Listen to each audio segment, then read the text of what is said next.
Hi, Sengova. Lovely to Uh, meet you, and okay. congratulations for being part of our Empower Role Models this year. So just to start us off with a kind of like a question about yourself, could you tell us a bit about your career journey until this point? So it's been a very interesting one. So coming from Sierra Leone to eventually being a senior associate at Hogan Lovells, I think for me, what happened was that at a really young age, my parents said, it looks like you like to argue a lot or put your point across in a very passionate way. So maybe law is what you need to go into. What was very difficult though is that I did not know anyone that was a lawyer. So I didn't know anyone that went into law. I remember speaking with my uncle once, and it came from a great place. But he said, "Look, I've seen a lot of people that look like us that haven't been able to get into law.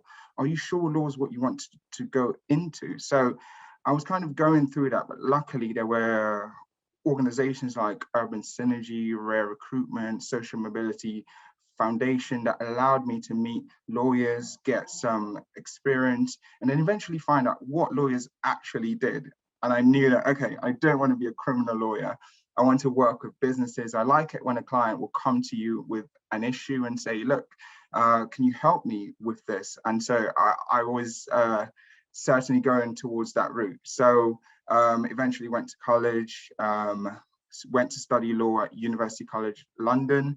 And then during that time, I applied for a job at Hogan Lovells and then eventually got a job and have been there since 2014. So that's kind of the journey so far. Right. And impressive that you're still with them as well. So yeah, it says I'm sure it says loads about the company itself as well. So Yeah, yeah, certainly. and who would you say is your role model and why? Either professional, like a mentor, or personal. So there are a lot of people at work, friends, family, people from church, etc. But I think for me, it's a bit of a cliched answer, but I think I have to say my parents, because I saw them come from Sierra Leone, where they left pretty good jobs, and came to a different country to make sure that their children had opportunities that they did not have.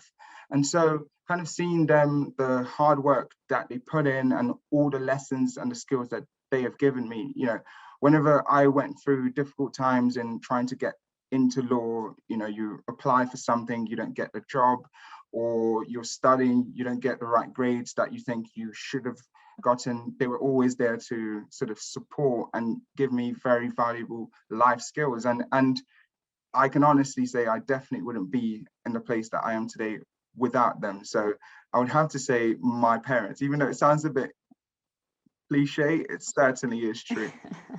And it sounds like they were your parents were a great source of inspiration as well as to like helping with your career journey and actually discover what you wanted to do, which sounds really Yeah, amazing. yeah. And you've definitely carved your path in that in that Thank you. sector. Thank So you. Thank you. congratulations. Thank you. So actually going back to when you were a child, like what did you want to be when you grew up? Did you already want to be a lawyer back then? As much as I would like to say from age 3, I woke up and said, look, can you give me a law book for me to read? But no, at the start, I wanted to be a pilot. I think it was because of a movie of some sort that I must have seen. And I thought, yeah, maybe being a pilot suited me. The other thing was that I liked the fact that my dad would leave home for work and he was dressed in a suit and a tie and a white shirt. And I thought that sort of look with a briefcase going to work, I really liked that. But actually, at a point, I thought about being a doctor. I didn't like medicine or science. So I thought, okay, maybe that's not it. And then I thought about being a football player very briefly. But as it happens, I knew it was painfully obvious I wasn't good enough. So those those were things that kind of came into my mind. But actually, by the time you get to secondary school, I sort of started thinking, okay, law, my skills are suited to it. I really like written subjects. So maybe that is for me. So all right, so you went through a journey as well, yeah. into choosing your path. I guess we all have. And looking back at your career, like what would you say, do you have any regrets? That is a very interesting question. In terms of regrets, I mean, there are things that haven't gone well. Nothing is perfect, but I certainly don't try to live my life in a way that looks back and thinks, oh, yeah, I really should have done that a bit differently. I mean, you learn from it, but I wouldn't call it a regret per se. All right, so what would you say is your biggest career achievement? So for me, I think there are probably two that I should mention. So the first is winning the Junior Lawyer of the Year Award 2020 by the Law Society. I think just being recognized by a professional governing body in the UK, and just sort of them looking at the type of work that I've done in the firm and out, and winning that among a group of really talented people, it was fantastic to win. And then the second thing is being promoted to being a senior associate this year. I mean, it's something that I qualified in 2016, and it's something that I have been working towards. And so to finally see it happen, it almost makes it that all of the late nights, all of the things that I've done in the past kind of led up to this point. So those are two big things that really do stand out for me. So yeah, it made it all worth it, I imagine. Yeah, absolutely. So, again, congratulations for those achievements. And in a short kind of sentence, what would you tell your 18-year-old self if they could see you now? I would say to them that carry on working hard. It will pay off in the end. And I think that's probably a message that would have been great to hear, because sometimes you're working, you're studying, and you don't really know whether it's all going to pan out.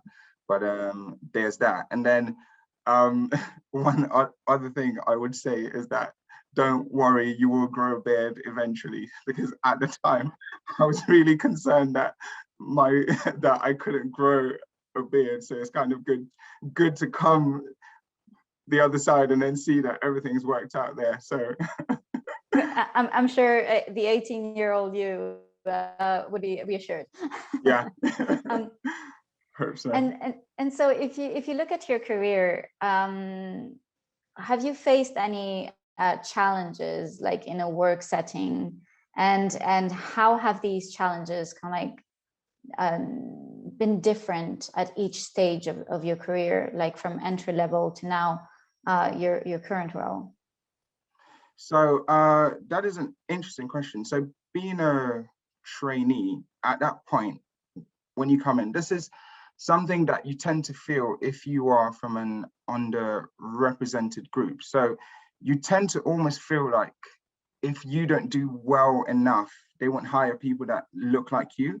And it's not really a pressure that anyone puts on you per se. It's just the way that you feel. So sometimes I had to just remind myself that actually you are good enough to be here. You are working here. Just focus on what you can do to the best of your ability, rather than thinking about all of these other things. As I sort of moved on and I qualified as a lawyer, what started to happen is that I had that imposter syndrome, where you are thinking, am I good enough? I am now expected to know things. People are asking me questions, but again, I just had to remind myself, be confident, know that you've gone through the training, you've got the grades, you deserve to be here, and just kind of work through it in that way. Yeah, absolutely. And each stage of a career obviously brings its own kind of set of challenges as well. That's just how we grow, essentially. So indeed. And would you say, in terms of your industry, so actually the law sector, would you say there are any like inclusion related challenges that are really unique to the sector? I would say from a macro level, it's probably similar to most careers in the city. So banking, consultancy, it's very, very similar. But I think with law, when you start to get to the really senior level, so partner, counsel, what tends to happen is that other people are voting for you. So sometimes people tend to I would say, vote or think about those that look like them a bit more. Maybe someone they've gone skiing with, or they might know their parents. And so if you're not from that background, it can be a little bit tricky, a little bit difficult, really. I mean, sometimes people say that they don't think there are any diversity related issues, as if it's all made up. But the thing is, if you take a fictional firm, right, you know, at the most junior level, you have 50% men, 50% women. By the time you get to partner, that's 30% women, 70% men. And you have to ask yourself the question, what are those barriers? You can't tell me that all of those women decided to leave and go to different firms, you know, so you have to question that. And then if you take sort of those from underrepresented groups, you might have 30% at an entry level. By the time it reaches to partner level, it's about 5% or so. So there are barriers in place, and you just need, every firm needs to make sure that they're looking at these things.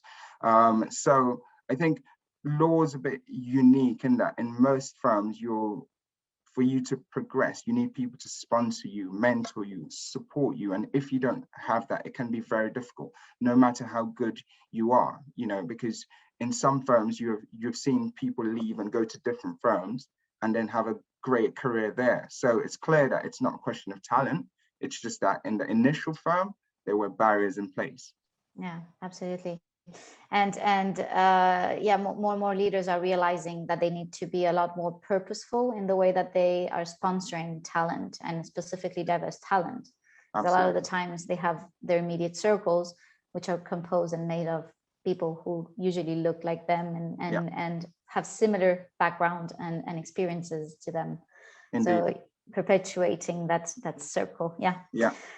So that's very interesting. Thank you, Sengova. And how has your lived experience helped you in the industry that you work in today? So because I've lived in various countries, so I lived in Sierra Leone. I came here when I was about 11. I've lived obviously in England, lived in Dublin as well. It sort of helped me relate to people from various walks of life, various areas of the world in a really sort of basic level. And then also, I know that the firm does certain work in Africa. So as part of the firm's Africa practice, I've worked with lawyers from Ghana, Nigeria, South Africa, whatever the case may be. And so just having that background has helped in terms of meeting people, liaising with clients from those parts of the world, which is something that our firm certainly tries to do and tries to link clients in a really positive way. And this links pretty well with what we were talking about earlier, the next question. So what is one thing that leaders can do to help advance inclusion in the legal sector? So I think one thing, probably the most important thing, is to listen. It is very difficult when you're in a leadership position to know what the person that is more junior than you is thinking or feeling. Sometimes they may not even feel like they're in a position to be able to talk about any issues that they may have. So I think having that scope and having that freedom and making the time to make sure anyone who has any queries, any issues can come and discuss that with someone senior is a really good thing. Sometimes you can do that by giving people mentors across the firm, so people they can speak to that are specifically there to discuss any issues they may have in terms of progression in that firm, making sure that there are no barriers for them getting from one stage to the next. And for me, that has certainly helped. You know, I have people that I can go to if I'm finding anything difficult, anything tricky, or not even being sure about the whole process. There are people I can speak with that are willing to help. So I think one of the most fundamental things is to listen, find a way to listen to what those that are more junior are saying and try and address that. But the first step is certainly to listen. Yeah, it's a skill that is absolutely essential as a leader. Yeah. And we often say that actually we often reflect how you can't be or what you can't see. Yeah. So how far does this resonate with you and your experiences in business? So this is something that is very true, because there are a lot of firms that I went to that I might have sort of spent an open day or so at, that because I didn't see a lot of people that looked like me, it created a bit of a problem, because it made me think, if I go to that firm, can I really get to the next stage? You know, if there are no, if all the senior associates in that firm look a certain way, if I go on their profile and I can't see anyone apart from a certain type of person, it does make you think, can I really get to the stage that I want to get to? You know, it's not that you don't believe in your talent. It's just that you think, well, I would rather go somewhere that's going to give me the best chance to be the best lawyer I can be, rather than a place where I don't necessarily feel like I fit in. And that is where questions of fit come in. And that is where sometimes people move from firm to firm and say, I don't feel like I fit in here.